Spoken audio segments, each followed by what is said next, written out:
Bonjour, je suis Diane Dupont, consultante formatrice diversité pour l'entreprise Diversidé. Donc oui, il y a des grands changements pour l'obligation d'emploi des travailleurs handicapés. Déjà, pour le chiffre de travailleurs handicapés que doit annoncer une entreprise, on ne compte plus que l'emploi direct, c'est-à-dire les personnes qui sont réellement employés dans l'entreprise. L'emploi indirect ne compte plus dans ce chiffre, mais on peut toujours faire appel à la sous-traitance et donc faire déduire cette sous-traitance dans sa contribution financière.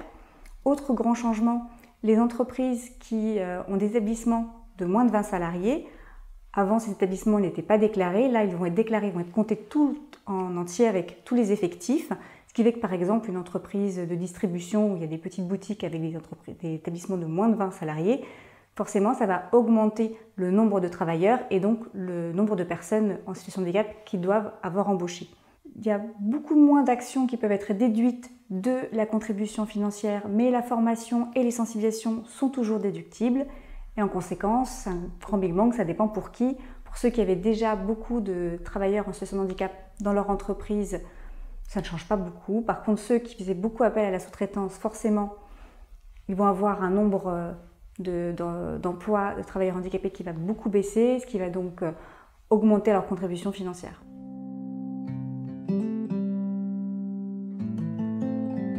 Alors, les acteurs qui sont impactés, c'est bien sûr les responsables de mission handicap, mais aussi toutes personnes qui sont en charge de l'obligation d'emploi des travailleurs handicapés.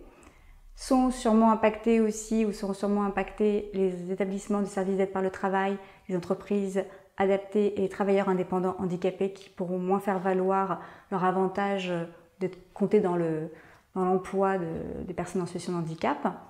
Et aussi les établissements de moins de 20 salariés, puisqu'ils devront eux aussi faire leur déclaration d'emploi des travailleurs handicapés.